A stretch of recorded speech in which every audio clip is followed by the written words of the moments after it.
Milo quand vous bien retour mi tole proposition à ça bodo ina chenu ye nu boy wano khami sibi pe ko vodun gbe pe bo ko yo je hun gbe bo je kan gbe yo nda gbe weyin bo mi to gbe ton ye bodo susu na yin ton weza na je weza jinu ye.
Merci. Qui suifa retrouve la lumière et la paix du monde. Mais écoute, fa et non et Wishiza mettons pour le FIFA mettons quoi. Car quand Fa est la science du tout et rien ne peut se séparer d'elle. Do so famille ton hier on continue piqui ouais une bonne déboudé de folie. Et ce n'est que ce tout que vous pouvez avoir réalisé pour pouvoir crier haut et fort que vous êtes heureux, que vous avez la paix. Bon, et do ouais pour que yo jam si côté quoi le nom mais ouais bon tout le monde dit et mais beto on FIFA tellement le comprendre des mots. Ça peut vous étonner ce que vous avez perdu et que vous continuez de perdre, c'est l'unité. Et rien n'est bon pas jamais nous bon mi dombo bon calefon pour le dombo au film des remettre ouais une théorie non. Personne ne vous a dit de chercher Dieu, vous ne le trouvez nulle part, mais retrouvez l'unité qui est tout ce qui existe et Dieu répondra à vos appels. Mais des dommes de métier, mais dit bah ma oui ma cramo pédé nous pouvons mina ba bon les bonnes moments où des mais ouais non j'ai beauté non mettons. Cette manière de se réaliser date de toujours et votre essence connaît bien cela. Ni no mon coton et soigné que nous quoi côté beau tin cacabra les tin solido bon mais les carton non coton tin. Plus vous devenez complet en vous, mieux vous avez tout ce que vous voulez. Nous bien beauté le ministre nous mais on mina ton de médi nous les piquer et le même bon va me dire piquer. Car rien ne peut manquer dans le complet. Donc nous débouder ben beauté au dit ouais do boy comme le bakoua. On vous a dit que vous étiez sorti du jardin d'Éden à cause de forfaits que vous avez commis. Je vous dis en vérité, vous avez associé hors jardin et jardin pour retrouver votre paix. Donne-moi le métier, mais que si tu pas mais ton comme encore ton mais dans mon métier, et si tu pas mais pour te négocier pour ton lié et là il doit. Si vous avez des oreilles, je vous permets d'être clair audient. Et bravo, un métier, mais de tout mon frère, mais là, c'est mon quand on donne le métier, tout négocier. Et si vous avez des yeux, je vous invite d'être clairvoyant. Bon, le métier, mais Kaledo, au colo, on allait, si mon quand on négocie, nous comme mais là, mon quand on a l'auto, là. Mais si vous pouvez associer les deux, je crois que vous serez beaucoup plus heureux. Bon, nous, mais quand on est à don, et on est là, puis chaque deux pour les mon Dieu, mais mettons pour deux, mais des sous-noms, mais on a là, on a une Je vais vous inviter à écouter Fa Aklanoli afin que vous puissiez vous imaginer, appréhender la dimension de l'unité dont je parle. Oh, Nathalie Bobina, Douto, oui, Fa Aklanoli, Doi Bobina, c'est où les deux nous commentent, nous-mêmes, bon, et une bouteille, non, bon, non, et Rodon, il y a le monoclone, Dieu. Écoutez. Et vous d'autres aussi.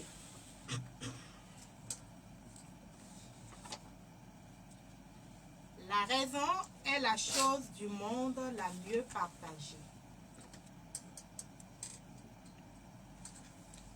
La raison est la chose du monde la mieux partagée. Ojijo wei nui nu bibo me pikwi ou paye meilleur you know baye. Elle naît, grandit, vieillit, meurt et renaît plus solide, plus vive et plus épanouie. Nde bono tin, bono sou, bono po, bono ko lono le jo, lono le asien, lono le ayin, bono tanti timbeton, lono ko yino tin. Rumila se promenait un jour avec 3 de ses enfants dans l'un de ses jardins. Rumi la kodo asan po gbero po rumi la kodo o viton aton le pan yiro sadue do o jikpa iton do po. Subitement, il vit un criquet qui dévorait une salade. Wa fine o ye mo abosa klimi de ton ye lo bo eje o amami ton sal ne jibro guru. L'aîné des enfants l'écrase du pied. Le bon, mais do fi mon coton le meilleur et zinzin au boucle mon coton pour la photo. Ce qui n'avait pas manqué d'irriter le cadet qui dit à leur père. Le bon, nous n'est ébloulé, mais il met le imbote ou et fait une période donne au temps et pour poser. Papa, n'est-ce pas là un péché de craser cette bête innocente? Bedo dit donne tonton et le meji et on voit timbo fofu chene au dit le bon au bossa clémi ton ne ma wandi ni yo et oui mon lo tche moi y. Car il est dit dans notre culture de ne pas détruire ce qu'on n'a pas créé. L'eau est dans dos rendomi ton mais de meji et ma son condono noué nous bon mais souvent d'aller à eux. Rumila, le plus sage de tous les clairvoyants réunis, répondit à son brave fils. Tu as raison. Loi au Rumila et au beton no koneji no moje no mento bihuyo et donne au fiton le meji wetu et jo. Mais il mangeait notre nourriture, n'ai-je pas bien fait? Loi cadeau et ndulu ton doué. Do ene no dagwe e wadi ajeji. Car il est aussi dit qu'avec notre intelligence, nous devons défendre notre patrimoine, dit l'aîné. Do il est do la pare kwe do nous mettons pas kwe do nous mettons les mi do na te polo na je on deji e o beho idoma. Une fois encore, Orumila répondit. Tu as raison, toi aussi, mon fils. Loi ton étant il est dans nous meho idoma dit nous mettons bi do na je on deji o et do e wetu jo loi. Le Benjamin indigné se vida. Mais comment? Ils disent tous les deux des choses contradictoires. Loi en podio et yidomo et yakam qui périver comment ça n'est bon. Ron et les soirs et bon mina cambiero. Newa bon chimo aji. Comment peut-il avoir raison tous les deux à la fois? Newa yime wile bihuisi wakana joro po aji solo po et kanmo katombio. Le père répondit une fois encore. L'auteur il voit na 5 livres de terre. Tu as raison, mon garçon. Mais ce que vous devez tous comprendre est ceci. Oui, les soirs, votre jour, l'eau, nous et le procomitant, mais nous avons tout de terre. Tous les êtres en ce monde doivent passer par le cycle répété des morts et des renaissances. Nous nous, l'eau, mais biquillon et le nadjol, l'eau n'a les coups tant. Mais celui qui ravive sa relation avec le tout, qui détient la clé de l'universalité, échappera au processus de la réincarnation et parviendra à l'immortalité. L'eau, mais le bon, et pour ni ne mettons pas les biquilles pour un boulet, titingueo, et n'a d'eau, mais fibi, sincha, fibite, ton, et bon, tout au moins, votre jour, me dit, rien à les jolly, et n'a d'où mon coton dit l'oïn, oui, ma si coupé. Oui, c'est tout là que Je dis merci et je vais loin en disant que face soit. Do inache bole do ewenatin butin. Fa ici nous recommande de travailler sur nous-mêmes afin de retrouver l'immortalité. Fidi yon faru du donu mi vedo me ti mi do na wa soru mi de suno o titengo ton le bonaï nous jamaku. Et que en nous accrochant au désir profond d'unité, nous allons retrouver la vie éternelle. Le bondo me dit mais quand van nous bobo quand va mettons et banzon et la beauté ni no léo et oh oui mais na modi mais na supolo keke. Cela sous-entend mathématiquement que l'universalité, l'éternité égale l'unité. Et néon do dido do me dit et oh beauté ni no mi de temps do me bikwi léo et xlé do me dit et nous jamaku. Je vous invite, vous, frères de l'Afrique, qu'à partir de Aklanoli, personne, je dis bien personne, ne connaîtra la mort. Nos vies, moi, je dis vite, nous mettons beaucoup de don mieux et gossin et soupazon. Nous Aklanoli de fit en mer, mais debout na tout nous quoi. Car vous êtes une partie du tout et réaliser le tout vous amène à comprendre que vous êtes éternel. Do mi a parfait do polo bihui me bo bihui yo bible do pole yo et na zon bo minayi no ma coupé. Et je crois que vous le savez mieux que moi. Si ils vous disent que vous êtes créé à l'image de Dieu et en même temps vous êtes appelé à mourir et aller dans un enfer, alors où se trouve l'image de Dieu que vous étiez ou vous l'avez perdu? Dido mi tun mo don mi do meji apatre eyin ma wo ton mi bo we ta mi no bo kan do po ene me on ele do dido do mi we do meji si sa mi ton na zombo mi na yi so me apade kwe mo ko kan bi do we ne le bi e ple yo fitewe e kompla o apatre ma wo ton ka de. Ou bien il y avait ou y a-t-il une autre définition pour comprendre Dieu? Abi vlavo 50 vous les timbre rien na mo jeme compla ma wo e no do yo ton ya. Dieu surtout appelé en même temps amour pourrait-il créer une voie et en même temps l'associer à une punition? On a cambio de meji ma wo e na rien sorti meton do meji e wan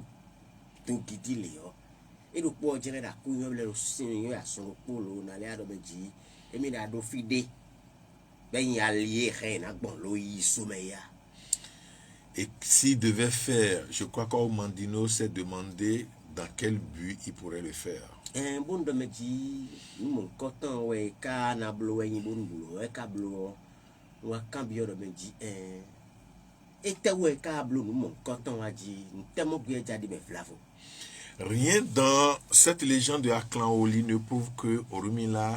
a déjà réalisé le tout, mais pourtant, il sait que tout le monde avait raison. Le nouveau Michanou y metti, pour pas dire tant pour clair de midi, Orumila,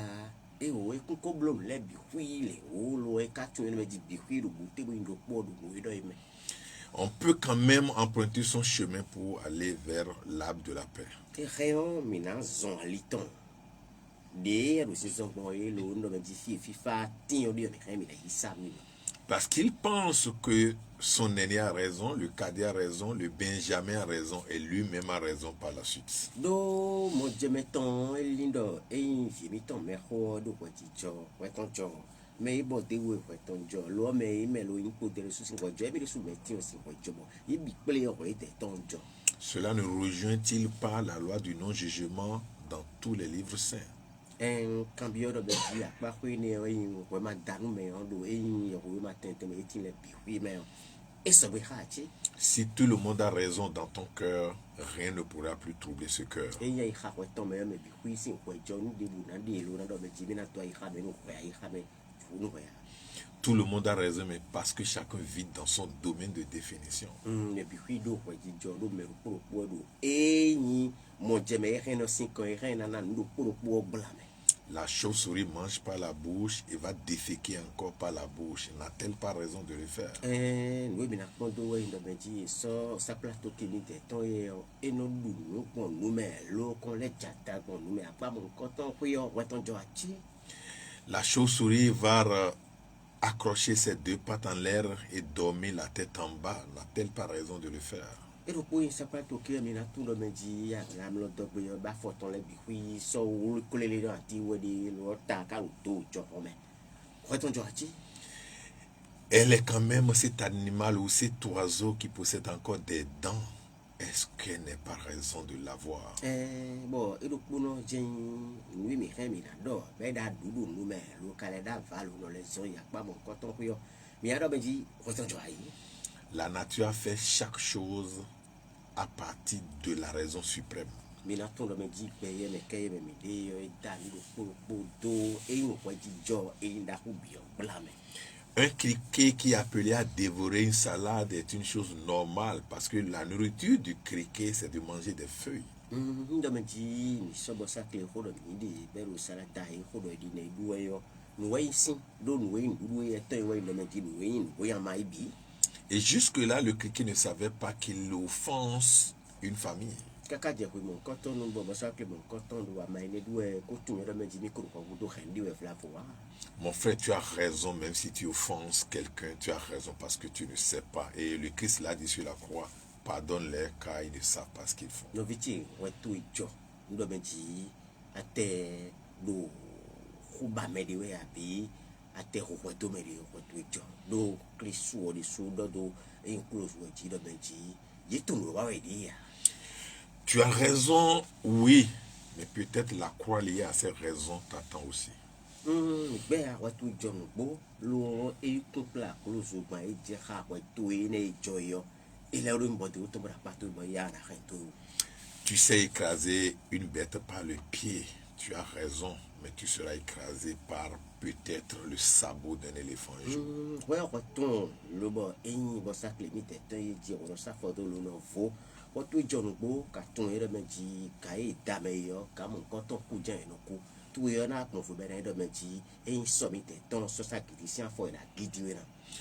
Le criquet a raison de dévorer la plante. Oui, tu as raison aussi le criquet, mais un jour, tu vas mourir et servira de nourriture à la plante. Bon, ça qu'il y a une pour tout John Bo, le bon, à mainer à l'autre. Lo doit check with it, we know, we law, what we like, my job, but if we feel about doing a do, but I do see.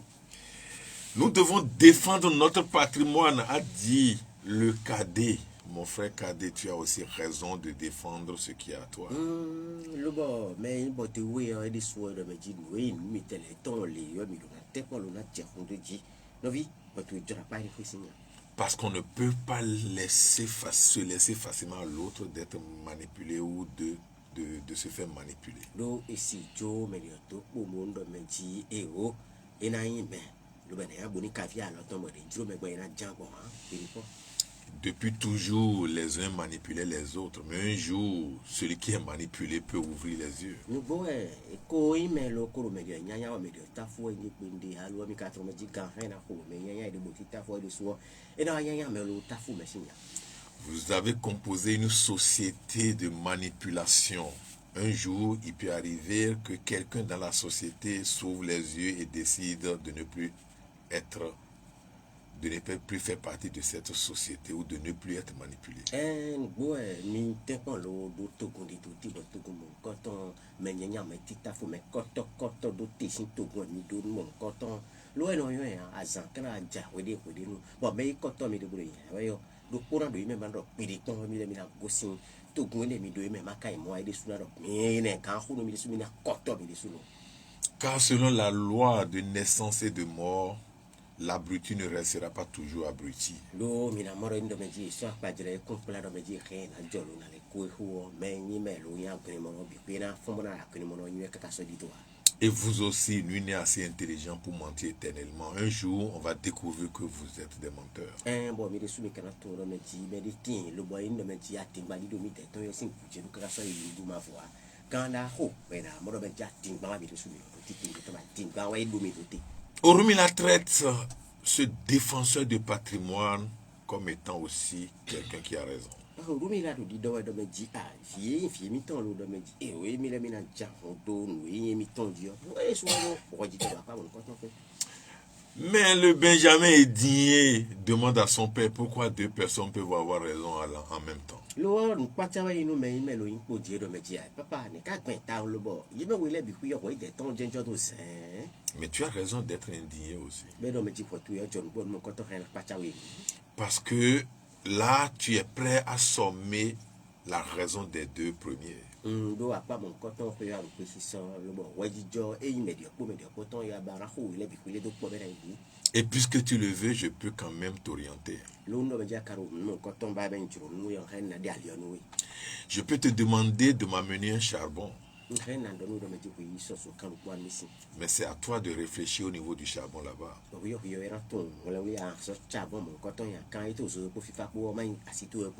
Parce que si tu te jettes sur un charbon brûlant, c'est toi qui seras brûlé.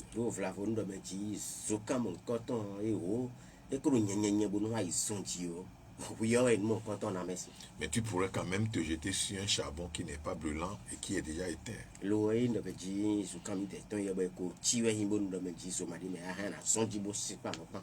Et lorsque tu m'amènes un charbon brûlant et tu restes brûlé, tu ne vas pas crier sur moi parce que c'est toi qui manques de discernement.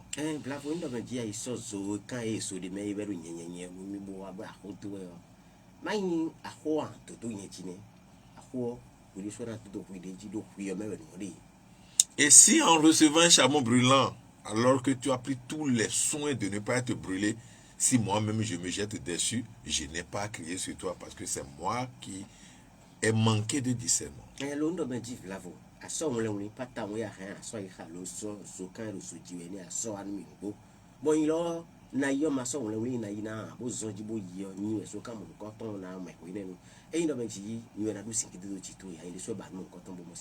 Mais si tu m'amènes un charbon non brûlant, il n'y aura pas de difficulté, il n'y aura pas de menace de brûlure. Et moi-même, je reçois sans menace de brûlure.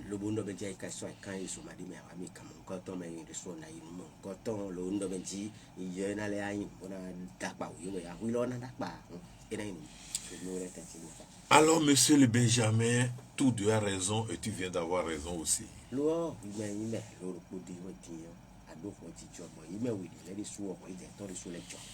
Et le grand Orumila a raison parce qu'il a sommé trois raisons ensemble.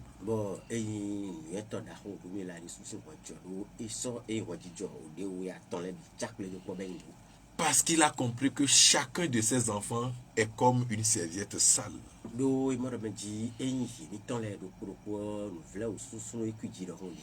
Chacun doit être nettoyé dans l'eau. Mais ça dit que les serviettes avaient un même degré pour être sale, quoi.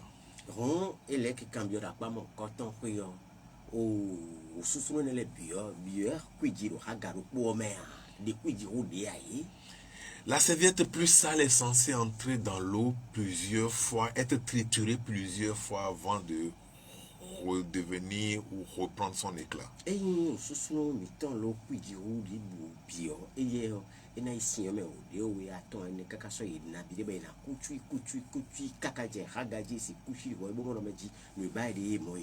Mais chaque fois qu'on triture la serviette, elle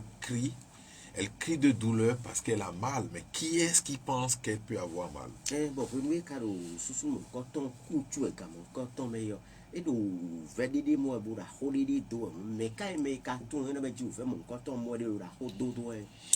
Votre conscience moins limitée va vous dire, mais il raconte quoi? Comment une serviette peut avoir mal?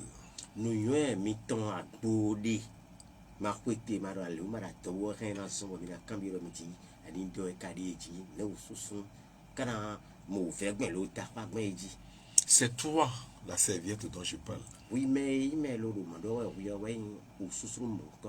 À partir de ton degré de saleté intérieure, la nature est appelée à te triturer pour te rendre pur.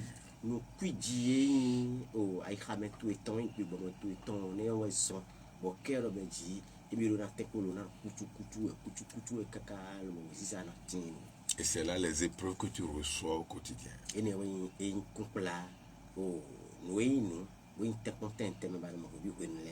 Mais ton épreuve ne sera pas forcément mon épreuve. Si les gens crient dans notre pays qu'il y a la cherté de la vie, mais certains ne sentent rien par rapport à ça.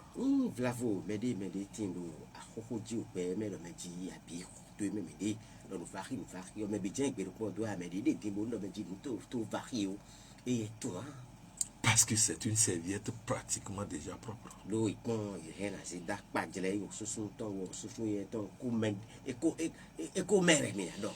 Elle est suffisamment propre qu'on ne la met même pas dans l'eau. e me kaka boy so si le do me ji na isi do sien ya me lo le ku le sien En tout cas, celui-là,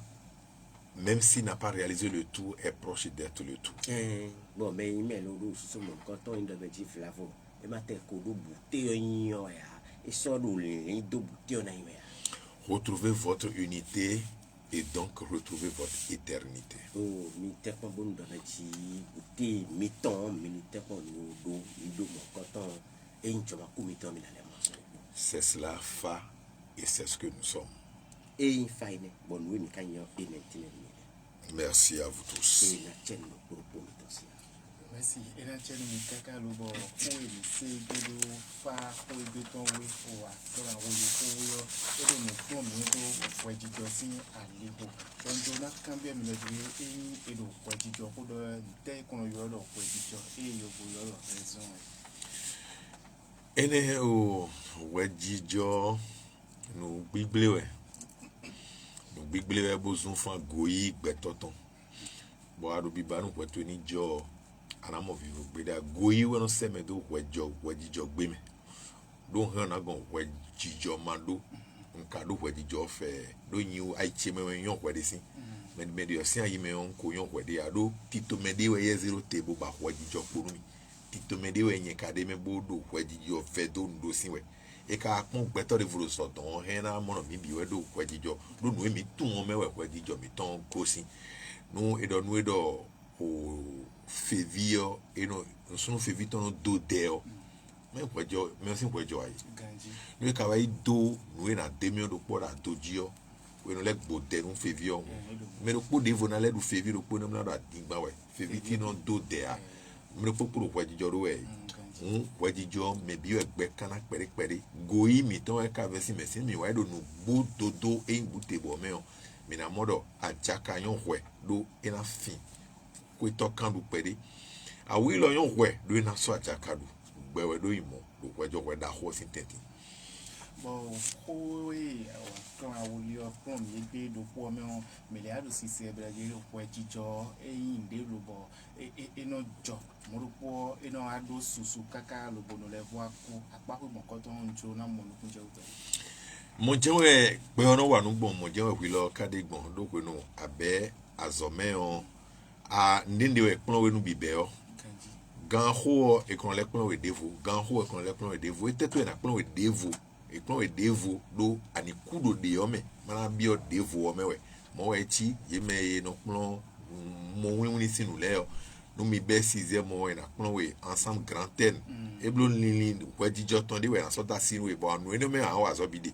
aje yije na plon we ensemble grand day ele blo do di khlewe ele plon we o da yo nombre entier ele de blo nombre décimaux on ele so we do ali levo jine e no sande na plon ensemble grand z e blo do di nous l'équilé et que nous laissons moins à le plus nous on les da pan ye mon de wa zona e wa no pour vous na le plon ensemble q moi le plon do di que nous l'équilé de non agabo de non do mais nous laissons plus à le moins da pan ye gan aho na do eni obi gudo ole de vous letimle r e we khale do di e eni odo bi we boy na so we do ali no di na do nu bi etu one kaka le aje fide na le plon do eni o lo e kule huina ba le moro be so de vous da sinwe e le ye kana le khale do eni o lo kule huina kaka ka bo kule so na modo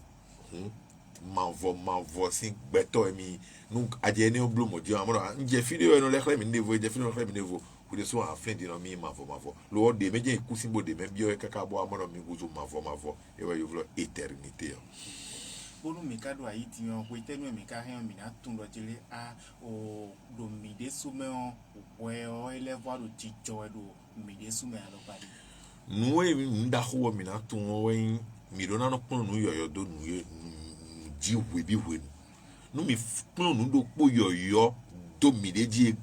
webi wenu e blo mi vojo ne de mi no do le vojo bo no do amisa we no le vojo mi de yun do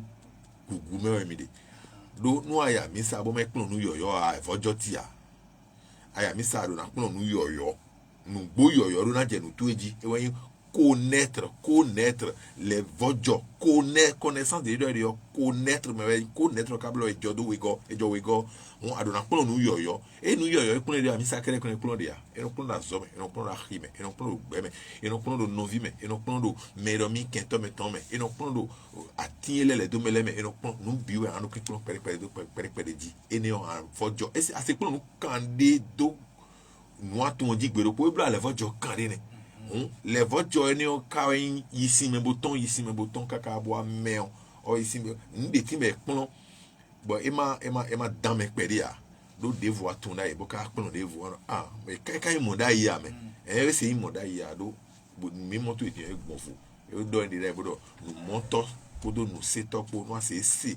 candidat boka mo candidat ni sans ver ou ya no ka do mo ko de lenu eno amo eno no de no awa be no mo do elo tin e wa inu po be no ku de ji be mo je elo tin no po elo yin bo ina te he no de bu wa eno pe bo me de su ko mo do elo wa inu po yo ene o jije we eno de pon alo pa de bu ne mi ka le mo ni no gboto ene rien ni hen na we kwa di jona no gboto ene gan ho no gboto ene ho na le vo suro ede me do no gbo mi tonda yo chaka vi mwesi me do le no hebo me no to fo wana gan wa ho mi amono chaka vi ku so pe nde wo si bo eje mi dada leje tu so se do yo voto meji bo je tu dagbe le doji maka go ma ton pe de ne un gbo pe de ntono fo de vo no be we pandie alokan jogi gofi delewe egbe ni o alokan egbe tan ni o ama epede epo ni bo epo beto pe na zone ni ko be na izi wa no me epede epo ni me zone ni ko be na izi anu me no do na de do ku no jo avion no contain blue ma me we no me egbe ni avion no beto o afaton wo kuku eno de no jijo edo no yen do po me ado mo blue o anu kan ya mo ajekun deji bo eni o je bo hofu ano tero kwa to chaida so me no pwede no we choma na yi e wa so bo won do mi ton le so no he na de be wo mi na no e so mo mi le o no he na de me na do amonu e do jesu e do po bo mi jeglon ma o mi e do po bo mi jeglon o da gbo chi e do po mi jeglon we de sune we de gbede a lo e do jesu e do he na le cambio do ne gbo na do mo no asumo do arususu ene o ne ka ko mi ka do jile fo jijo we yin we je ka lo do poropo mi to le o mi do na ma do mi wejo we egbe we jijo eni o egbe o zebodo flu mi bina do we jijo eni o we nu we do ho aton me o me do ho aton me sin nu tun we de bo ho aton me sin nu tun we but ni o we ka do je ho aton me sin nu o je ho aton me vi o do e we tun o je e ye do na tun di tro di chumra inu tun to ese ton di tro di pon gbere a nu ran aizen o 6 buru pin pon yo me do skudo don e mana ha aizen e o tene we na khasi bo ye do tene bo nye do aizen mi bi je ka yo we ni ai mo yo ne nu e dodo e we no ete do akare e we na do nu me yo nu e do ndi odi nu esu sisi na se maka su sisi a o ese gbere a do ko ton ko jo ale ne nu ai wa zombo o nu nyo to di odo me de to le ni se me bi je ka do ho na bo ka le aro me do to le ni se o me su to de le me ko su to do nu e do le o me su ti to do e de me le o ye je se o eyin mi pon no kika ibe ton me ti on mi mondo o de we wa lo bo ko mo ko ton we ye de da me bodo me do ko jijo ya e do bi ba lo o nu yen to o ru mi la o ye me kai me lo bodo ko le yo e mo ko jijo nu ye me pikwi njona cambio do ko jijo mo nu me o e no le wa yin de lo bono le ahe clan wa me tintin we de nu ya do me de odo ko boy mo ko jijo ni me de su do ko boy mo ko jijo ni yo me kai me do ko jijo do ye me bi me abi ye pikwi sin ko je yin e je no lu bo yin wa ye bi sin nu gbodo nu gboyan ero tali do poropo ye tonton lo nu me na se tun no mo yo me ko gbon nu gbo ni le do poropo bi me je se tun do ye bi do nu gbo odo e wo so no do ko tu ejo lo go yi mi ton so bo nu e ma ko do ko mi ton jo nu mi a o mi no voa do mi o se mo do asu je firi a wo so bo ko tu ejo a lo e ka do mo nu me o we de te me yo pope be na je hogudo be afi e te tu e na do ko mi to kun jo lo go yi o e ko supere no mi je aso ado be de ujibo go yi mi ton mi je we dio kana wa hobo betona do ndejuru lecho ina tinde meni do fie de o sinu kon edi Bon, na cambio mi tre de sulo dile hoe o nueto urumila kado lobo na kwajijo yeme atole bifio ne mi te mi ka monte lo kwajijo yo moni rempio nu tu we ndo wende ndo gleche lewe botundo nu elo na duwe yo de na wa gbonbo na du jenwe na hokaton e we sombo fi meho emo bokledo nu eji abo wa hen glewe bo sohu allo eyon hwe hundo nu evan kan we mere fo wa sizegbe nu eyon hwe e ken na blumo lowo e ka tafoji be vo mo pon won fo no cambio fo ado fi esuje o sombo e so hufa lo e ka reon e bonu e ka lita me devo na sombo bokle mo ko to ma sama gleme meton me allo nu cambio en ni doje ni ona sombo fi pe video sin we na jo do fi pe video ne doje no ma da si hen gble a hun ka te pobo fun o sansupo hun do khoti me o na yan sansupo le do gbe a e na yon hu un tibo e go hobo nsu hobo je hu mo do je yin lo na gbon inde ani e chobo nyavi atongole adido ne gbon mero ti oyon hwe me di olo yon hwe bo to ro pe yin ro wi lo yon hwe do amakanu bi ogbon mo atundonu ji yankara no atundonu je we no susu ji atundonu je we alevo jodevo we mo we na chiro hwe me bo anado no akambio ne na do se ti menwe e we so bedo mende bude magbon okume edo kume ma version ku eno edi medo acha gbo we me oku ne oje we ya nde bu no avesi mi tun on sinyo adona kuru no me bo bi on defo me no edu ade yo anale kuru no me bo du defo wale sansan yo san de dina for di ma kan le defo nu me aklo sansan yo san de dina for ma le klo defo mi ro kuku edo nu bi me tegbe bu level do jijo edo nu mi tegbe lo temi no kun ha nu mo koton le mi no tun wa mi no do te pon plele o mi no te glele wen ho wa mi ni jija inde me do propo ene mi na le mo kun devo do to kote o me atongo si no cambio o messi no ento urumila kalevo mo kwajijo nu eye desu bonjo na cambio mi no jile ne ka kumba ye kalevo mo kwajijo nu ye me atongo desu we do pote yen yo levo mo kwajijo nu ye desu no vi kwajijo e mo no ye yo kwajijo mbio we yo ne do kwajijo na zombo ana kanu bi o kwidida yi mewe mama idojile nous Africa gbeji wo ene la Bible dit que la Bible dit que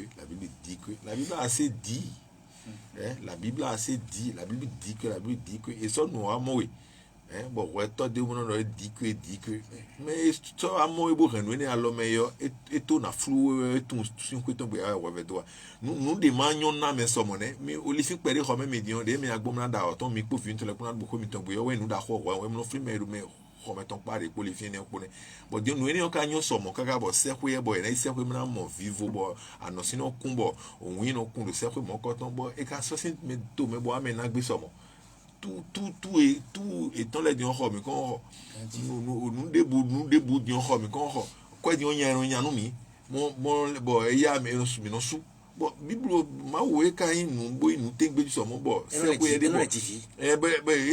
mais que cadon bon nous sommes bon et ouais vivo gudo tombe e fine ouais nous bide boy vo nous bier e ka so ne bo mi ma mi kado ndi no gbobo e do feta na mo na wuli yo no bladeji mais dit que a mi toni kan bio mi de pere mo e feta kon me na so feta on pa pe mon koton e do tije ka do dile ko na tewa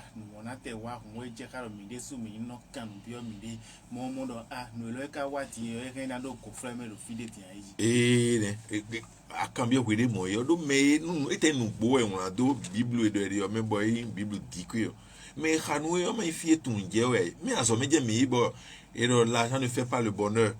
et a quoi qu'on na vivo bodo 17 si